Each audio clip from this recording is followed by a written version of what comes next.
Welcome back, everyone, to another episode of Two Screws Loose. Today, we are going to talk about fat loss myths or just fitness myths. Fitness myths. Fitness myths. Say that 5 times fast. Fitness myths. Myth. There's I don't know if I can say it. Is it racist? I don't know what you're going to say. It could be. Okay, I watched this video and, tongue twisters? Mm-hmm. Like she said, like... She sells seashells by the seashore. Yeah. Peter, pet, blah, blah, blah. Yeah. Apparently, if you say tongue twisters with an Indian accent... Oh, God. They're really easy to say. So then this person was doing it. And are you going to do it for us? No. No. I can't do it. Or it's like a type of accent. There's like a bunch of different ones that if you put an accent on, I think maybe because you start thinking about doing the accent rather than, can't stuff this up. Like yellow leather, red leather, yellow leather, red leather, yellow leather. So that. Red, oh, I already fucked that up. Red leather, yellow leather. Irish wristwatch. Irish wristwatch. Yeah. Say it again. Irish wristwatch. Wristwatch. I was listening to this thing online. I don't know where it's from. They were telling a story. Sidetrack. They were telling a story that a psychologist had written in a confessional, and because confidentiality laws, you can't obviously discuss certain things. Mm-hmm. Anyway, so this person that she was seeing, this female that she was seeing, said that the guilt was eating her alive because she was sleeping with a married man, and the married man promised that he was gonna leave his wife. And then the psychologist got home and her husband said he was leaving her for this person, and it was her client. It was the person she was seeing. So the psychologist was treating the lady that was cheating with her husband. Jesus. Surely she knew that though, right? That's what I thought, because people don't be sleeping with married men. You don't just go and figure out, you've got a husband, and then without looking up who the wife is. Yeah, because you would see them on Facebook or Instagram, photos, and be like, oh, that's my psychologist. Do you reckon she went and found her? She did, yeah. She'd be like, I'm going to go find out if this lady's nice. Oh, she's helped me a bit. That's psycho. I know. That's a nuts behavior. Anyway, this lady can't actually say anything about it, because you can't be like, that's my client. Yeah, but surely in divorce proceedings. Or it will come up then. You'd be allowed to be like, well, no. Sticky situation. I feel like she'd be in the best position for the divorce because she knows both sides. That's true, yeah. That's no lies. Yeah, that's fucked. Oh, well. How crazy is that? Don't date crazy people. There you go. Yeah. Lesson of the story. Lesson of the story. Moral of the story. Yeah. It's early. I've only had 2 coffees. I don't think 2. Alrighty. So we got some fitness myths. Fitness myths. Alrighty. Do we do client to the win? Client to the win. Whoa. Client wins of the week. There was no walking today. Talking. Oh, we've lost the plot. No, there's no plots to have. That's right. We don't have any client wins this week. We have a lot of them. We do have lots of client wins. All right. One client win. It's only Tuesday. Oh, or is it Wednesday? It's Wednesday. In the last 7 days, some client wins. Some client wins. So disjointed. I've got some clients that have been struggling with planning their own meals. Mm-hmm. Just the progression from meal plans to I got one client and it just took her one meal plan and now she's like a bomb. Yeah. And it's always a big scary task. I actually had a one-on-one just a meeting with one of my clients, and it was sort of let's break this down and not overcomplicate it. And everyone gets in their head that it's this big hard thing and trying to overcomplicate it. It's quite simple. Yeah. Choose what you want to have to eat. Write down all the ingredients. Put the ingredients in. Then us as coaches, we like to balance them if you can't get it right. Perfect. Oh, do you know the message I put in the group chat last night? The Slack? How about I read that? I won't use names. Oh, yeah. The one we got. So this is an email we got from a client when I think it's 2 or 3 weeks in, we'll send out emails to new clients to kind of see where they're at. Whether that's my client, Nicole's client, comes from the company, or comes from me. So the email says, "Hi Pat, it's going really great. Thanks for checking in. I've completed the Lionstone nutrition course and I've been playing around with Chronometer to get used to tracking my own macros and foods. It's only been 2 weeks and I've noticed a huge difference already in my mood and energy and motivation, and I'm feeling confident that this was the step I needed to move forward. Honestly, the meal prepping has been amazing to ensure things are ready to go, especially as a mum with young kids. This has alleviated a lot of time I would normally not have spare, and would make up ending poorer choices with food." Yeah. I've been blown away by the ability to include some more indulgent foods and still fit within my macros, and I'm eating more food than ever for me and still moving towards my goal, which is incredible. The biggest struggle has been recovery between workouts, as my body is just new to exercise and expenditure, but slowly getting there and not needing as much time to recover. Excited for all things to come. Client's name. So that was a nice message to get. Such a beautiful So message. we get obviously get a few of those a week, but sometimes they're a little bit shorter, sometimes they're a little bit longer, sometimes they give us more detail, and that was one of the more detailed ones I had in a while, so that's why I wanted to read it out. But Woo, big woo up that for, client. Woo for Lionstone. We might be able to give names in the future, even if it's a first name. I But guess. I don't know if they watch the podcast or not, so thank you for the kind email. Yeah, thank you. So let's go into some fitness myths. Some fitness myths. Alrighty. Morning workouts are the best. Hold up. Oh, did every camera just go out of focus? Just check my camera. I'll leave this in the podcast. I don't care. No.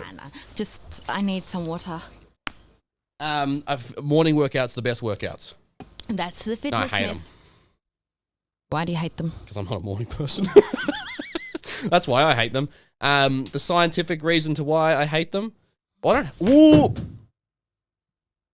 Technical difficulties. Nicole's just thrown her $3,000 laptop on the floor. Oh, it wasn't 3,000. Was it? I think it was. Yeah. It needs a case on there. It does. Maybe put it on the floor in front of you. I can't see that far away. Maybe, do you want me to look after it? Nah, I'm No, good. because I'll just put it there. All I'll right. just put it here. I'll All just right, put it here. cool. Ooh. Oh, Jesus. Oh, But it's all falling apart. like my life. Fitness myths. So why I don't like morning workouts? I don't dislike morning workouts. I'm just not a morning person. I think from the standpoint of, what was there a context as to why they say it's the best workout? No, it's just. I suppose you could look at it from like the context of like it starts your day and you have a big dopamine release after your day and you feel like you're getting wins early in the day, which is why some people do it. But the best time to work out is the one that you can actually commit to. And those are going to change. Sometimes, like today, I'll probably just based off looking at my calendar, I'll have to do probably like an 11 a.m. session where normally I'll train later in the afternoon after a few meals, but sometimes I have to do later in the evening too, like a 7 or 8 o'clock session. So there's no right or wrong answer. I don't think there's a scientifically best time to work out. There are definitely things you can do prior to your sessions to make them more advantageous, whether that's morning, evening, midday, whatever it may be. But working out in the morning doesn't inherently burn more fat or anything like that. It's just going to be when you can commit to the most and how hard you can train. Straight up facts That's me. from Patty Boy. Me. Fact boy, Patty. With a fact, not fat. Yeah, good. Yeah. Alrighty. More sweat equals a better workout. Okay, so sweating more doesn't mean you're burning more fat. Now, I made a post on this fucking years ago, and someone made another PT that made a good point. That kind of firstly, let's talk about what sweat is. Sweat is just your body trying to cool its temperature down. Yeah. It's not you expending more calories.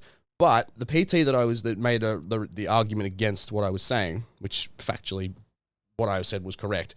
Sweat can be an indicator of sometimes an intensity of a workout and could be a decent barometer of how hard you've trained. That being said, though, it can it can lead to more subjective feelings of working harder because you're sweating more. But at the same time, if the room's hot, you're going to sweat more. So if you're dehydrated, you don't sweat as much. Yeah, so there are a few things, but the fitter you are, the more you sweat, because your body's ability to cool itself down improves, so you can actually push for longer. Yeah.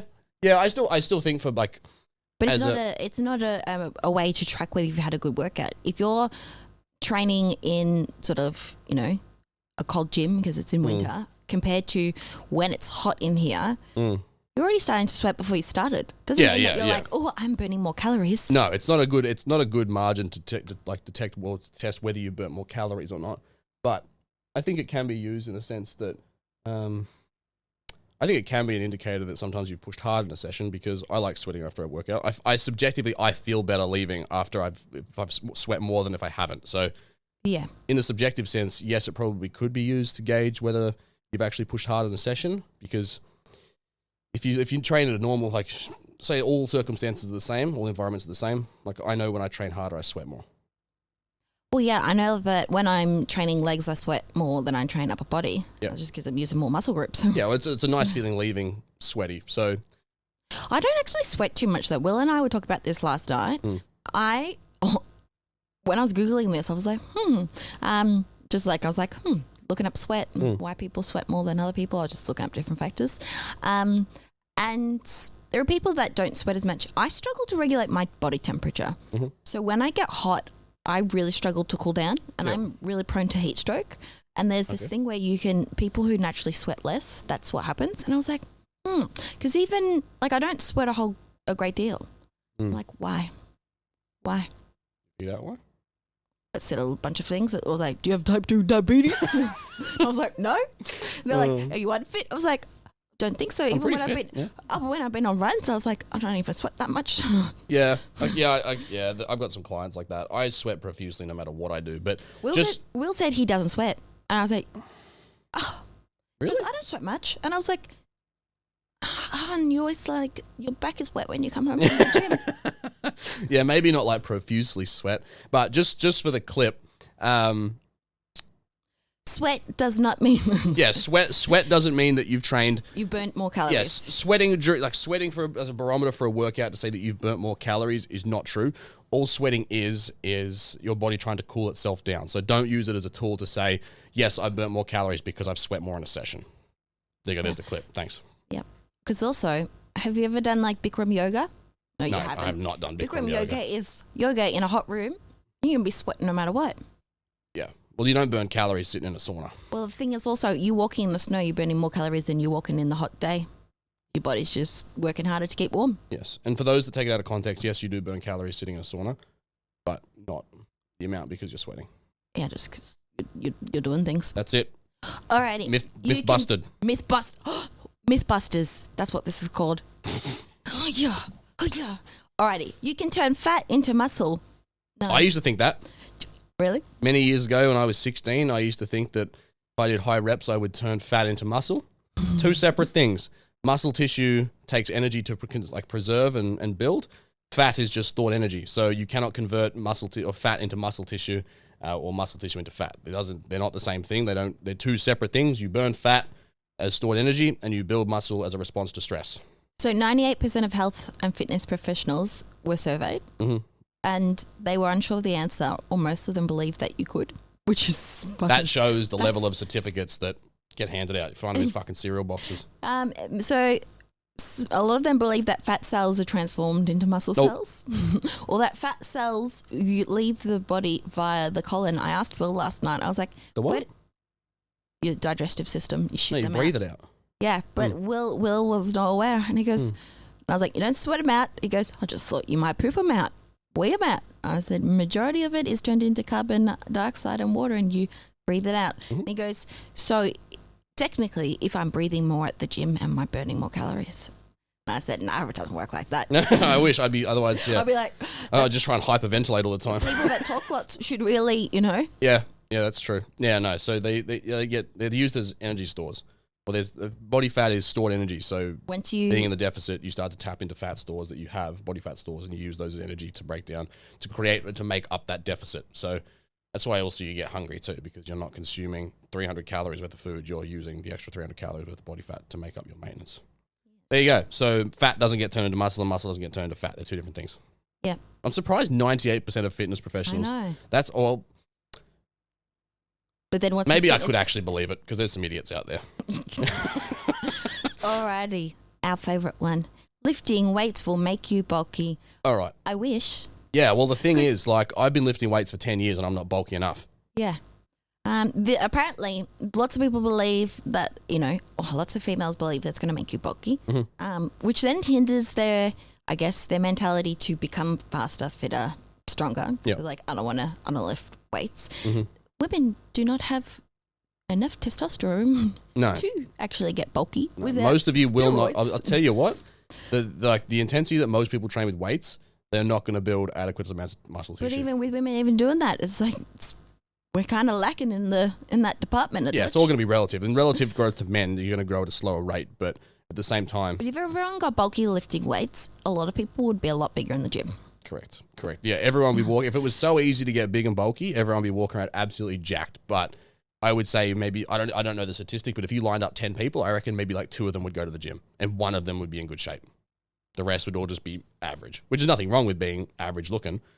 But do you want to be average? the most people have the preconception that they'll get into the gym and they'll turn into a female Mr. Olympia competitor in 3 weeks. When, sorry, love, you're like, I've had clients in the past that have told me like 2 days into their training program that they didn't like a certain exercise because it made all their muscles feel hard.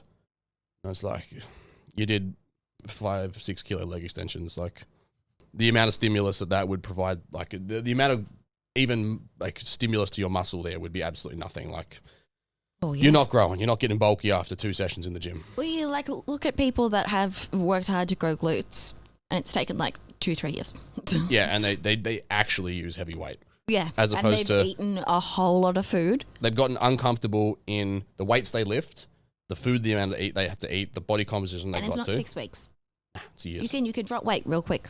You cannot build muscle that quick. Yeah, fat loss is faster. That's why I tell people when they do fat loss phases that it's far easier than a growth phase, because growth phase requires so much delayed gratification, where in a week you can drop a kilo and look different in the mirror, where in a week I put on, in a growth phase, 250 grams and look exactly the same.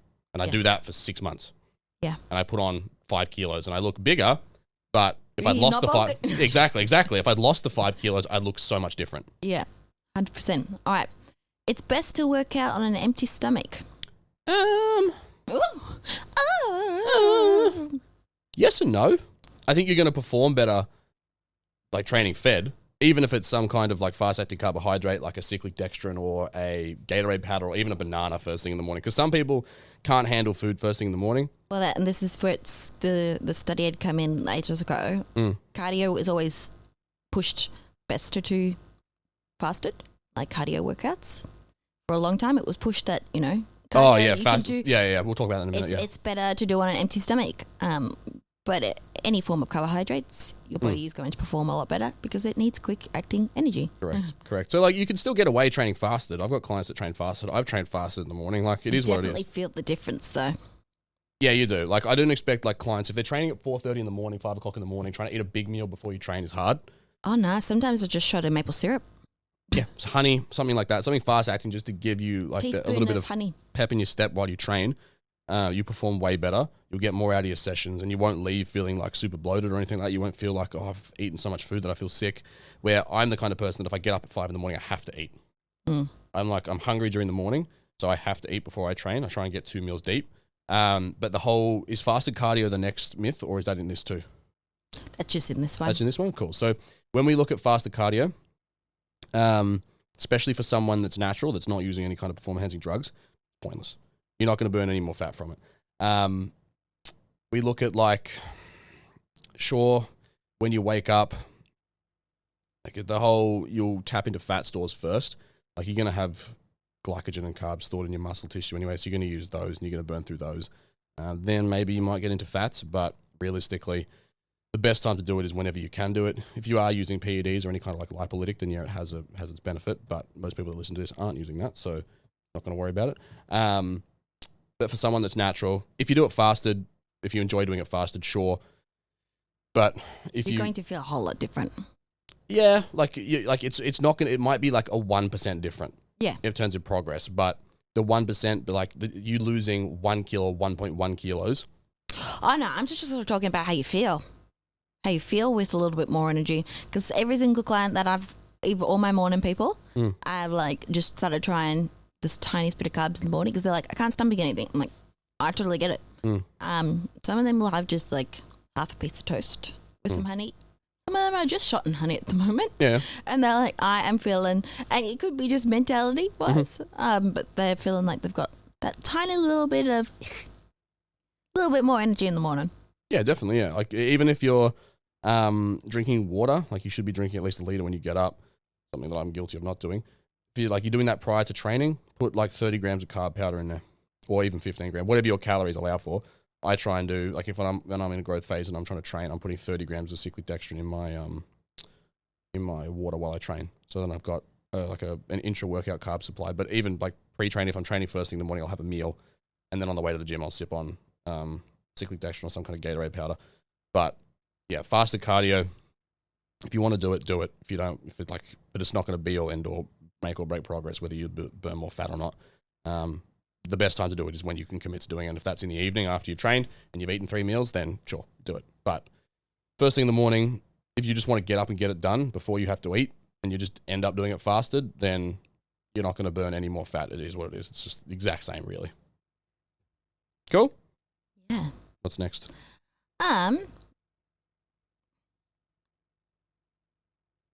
10,000 steps A day? is the most optimal steps a day. 10,000. I'm pretty sure this was set up by some company trying to sell pedometers or something like that. So back in the one of the decades, can't remember, a Japanese man invented the pedometer and set it as 10,000, which then started all of the pedometers and the watches being 10,000 is the minimum. 10,000 isn't the exact number, but a lot of people naturally get about 6,000. Like a lot of my clients. Rough number, 6,000, give or take a bit more. Obviously, there's people lower and there's people higher. 6,000 is what they just get to in general. I try and get them to closer to 10. Because if they get to 8 or 9, we're doing a pretty good job. And it's an increase to what they've already naturally had. Is 10,000 the perfect number? No. My 10,000 is not the same as someone else's 10,000. I didn't leave the house yesterday and I got 7,000 steps. And I live in an apartment. I just naturally move a lot more. So me doing 10,000 steps and hitting that is not the same as someone who only gets naturally 3,000 steps. The rule I give clients is I try and add 20% to what your current is. So when you first sign up, we look at your average for the first week. Let's say you only get 5,000 steps a day. We'll add 20% to that. So that's an extra 1,000 steps. So that's going to 6,000. So it's 1,000 steps more a day over a week. 1,000, it's an extra 7,000 steps a week, or whatever it may be. If you're getting 10, we leave it at 10 typically. If you're getting anything below 10, I'll try and add 20%. Like my natural step count at the moment is about 12,000 a day. I'll try and get 10,000, that's 8,000 doing work here in between sessions, like between calls and stuff like that. And at the end of the day, I'll walk the dog, which will give me another 3 or 4,000 steps. So I'll end up with anywhere from 12 to 15,000 steps a day. Yeah. I just want to get to a number where it feels like they're having to work to get to that number. And then that number, so many times they'll get to the 10,000. It's not a magical number. And they'll get, a month or 2 down the track and they're like, how did I find this hard at the beginning? It's really not that. It's just like you could get most of it throughout the day and then go for a walk in the evening or lunch on the lunch break and still get that 10,000. Yeah, and I think a lot of people get fixated on, I have to go for a walk to get in my steps, rather than being like, you're doing something nice. Like, 30 minutes. And, there's been times where like Will and I will just go for a little quick walk around the block, like whatnot, easily get 3,000 steps before you've even done anything for the day. Yeah, I get you. There are times though where I'll finish 12 hours here and the last thing I want to do is go for a walk. It's not a nice thing. Like I just got to go get my steps. Yeah, but also it kind of is something for you. It really is. You've been stuck inside all day sitting on your butt. You're going to feel a whole lot better if you just get moving a little bit. It doesn't have to hit the steps, but if you've been on your butt all day, you're not going to regret not going for a walk. You're not going to regret going for a walk. Sure. You reckon? You're going to be like, you go home and be like, I wish I didn't go for that walk. I wish I just went straight to bed. Some days they're fucking long, I'll tell you what. All right. So 10,000 steps ain't the optimal number. It's just do slightly more than you currently do. Yeah, add 20% to your normal and then continually increase. Yes. Alrighty. That's pretty much it. That's all of them. They're the only ones that I got. You want some more? I got some more. Give me 2 more. Alrighty. Well, 6. So cardio is the best for weight loss. No. Weight loss? Weight loss, yeah. Weight loss, not fat loss. Any exercise is going to give you weight loss. Eating less gives you weight loss. Yeah. Just walking. So cardio being the sole tool for fat loss, cardio should be an auxiliary to what you're already doing. So most of your, if not all of your fat loss will come through your dieting and through your nutrition. We use the other tools to increase your calorie expenditure. So weight training is not that great at burning fat either. We don't train to lose weight. We don't train to burn calories. We train to perform, build muscle tissue, retain muscle tissue, build strength and performance. We diet to lose fat. Cardio is just a tool that's on top of that to increase your calorie expenditure throughout the day. I don't give it to every client. I think most of it can be done by just pulling your nutrition down slightly or your calories down slightly and then increasing your step count. And then we use something like dedicated cardio as a tool when things start to plateau. I don't use it from day one. I don't use it from day one. If I can't get my clients' steps up, I add cardio in. Yep. And it's just on gym days. It's like 15 minutes. Yeah. I've got clients that do 45 minutes a day. Oh, really? No, I reckon most is at 20. That's just because they're knocking their steps up. Yeah, I think the most I've been doing is an hour daily. Yeah. That was when things were extreme, but sometimes extreme results require extreme measures. And I don't do 45 minutes a day for everyone, but no, cardio is not the best thing for fat loss. You can use it if you don't want to weight train for whatever reason. Sure, do it. It'll help you burn fat, but you'll also start cutting into muscle tissue, and you'll have a shit physique at the end of it. And then over time, the more muscle you have, the more calories you burn, the more food you get to eat. Correct. Alrighty. So another one is stretching helps prevent injuries. No. I don't know. I don't know enough about stretching to give you the science behind it, but a lot of people still think static stretching should happen before your work. No, it should be dynamic, if anything. Yeah. But, the ones that you get taught, when you're in PE at school, like legs, stretch your leg forward. Yeah. I was taught that you do dynamic before and static after, but even static stretching, unless something really needs to be stretched, most of your weight training sessions will put you in stretch positions that you need to be in. Only time I ever give warm-ups is if it's for something that we need to work around an injury and something needs to be a little bit more mobile before they start a session. Most of the warm-ups just comes from the warm-up sets that you do prior. So I don't think athletes probably different because they're doing more dynamic movement throughout their sessions. If you're doing sports performance, sure, probably some kind of dynamic warm-up prior to your sessions would be beneficial because you're going to be moving laterally, bounding laterally, doing XYZ. But if you're in the gym just to lose weight and build muscle and you're just doing bench press, deadlift, squat, bicep curl, you probably don't need to be doing 45 minutes of stretching before you train. Warm-ups, though, they're only for sports-specific and injury management. Outside of that, most Gen Pop people don't need to be sitting there doing stretches over their head before they train. Even after, just go home and relax. Just go for a walk. Sitting there then doing the foam roller. I think the foam roller... 480... something stupid amount of pressure. Kilos of pressure. To actually, I think it's to break down the fascia or move the fascia. I don't know enough about it. Don't quote me. But from everything I've read and heard, even the foam roller is a little bit redundant. It's more just... not placebo, but there's proven that if you do it before, right before, so say you're about to do a squat, target a certain spot to do it. It's about 7 minutes of actual benefit to your lift. Right. However, you just doing warm up sets then actually trumps. Yeah. Okay. It. Yeah. So it'd be a 1% thing for someone that's trying to optimize everything, but. Yeah, I don't think you need to be doing stretches before you work out. I sure as shit don't. Just do your warm-up sets. Yep. No pain, no game. I saw feelings pulling up sore after workout. DOMS. Yeah. Yeah, delayed onset muscle soreness. Not a barometer of a good workout by any stretch of the imagination. All it means is you progressed in some way to it was a stimulus or a stress that the body didn't know how to respond to, and it's pulled up sore. So you've done something wrong. Or you fucked yourself up. Yeah, DOMS of a delayed muscle soreness from training, and you've torn your pec, two very different feelings. So if you're a little bit sore after a workout, typically leg day, you'll get sore the day after, and then the day after you'll be even sore, and then it'll start to get better. Once you get kind of used to, unless you the stimulus you've really increased, you're not always going to be sore. No, I do the same chest workout. Let's say I've done it for 3 months. By week 4, I probably won't get sore after. The only way I'll get sore is either if I increase the weight dramatically, change an exercise to it's a new stimulus I wasn't adapted to. Or nutrition is crap. Yeah, or I've just slept poorly and haven't recovered very well, or eaten poorly and haven't recovered very well. But it's not an indicator of a good workout that you've... the indicator of a good workout is you've progressed. Yeah. And you've recovered for the next session to where you can perform still. Though if you're generally new in the gym, you're probably going to feel quite sore initially. Yeah, first few weeks you're going to be pretty sore because you're just not used to it. Anytime I start a new block, I'm sore. Yeah.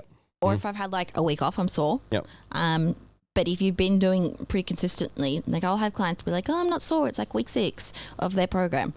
And I'm like, unless you're going to jump up quite a bit, and we might focus on one exercise. I'm like, you really need to progress in this one. We're not lifting as heavy as we could be. And then next day they'll be like, oh, I was sore after that one. I'm like, yeah, because we're exposing you to a bit higher stimulus. But yes, being sore doesn't mean that you have worked out hard. No. Just be something is new. Correct. All right, that's every myth. That's all of them? Yeah. Cool. All right, well, thank you very much for listening or watching, depending on where you're watching this from. Do we have any new resources? Or coming out soon. Coming out soon? Cool. So if you need help with any of your nutrition or training needs, follow the link. Obviously, both our pages are in the description. I'm pretty sure the Lionstone website's in there too. Click through, fill out a form to inquire, jump on a call with one of us, have a chat. They're free. You don't need to pay for anything by doing the calls. So if you go through all our stuff and how we work on those calls, and if you decide we're right fit for you, we're the right fit for you, or if you're the right fit for us, we'll discuss pricing and all that kind of stuff. Okay, so goodbye. Bye.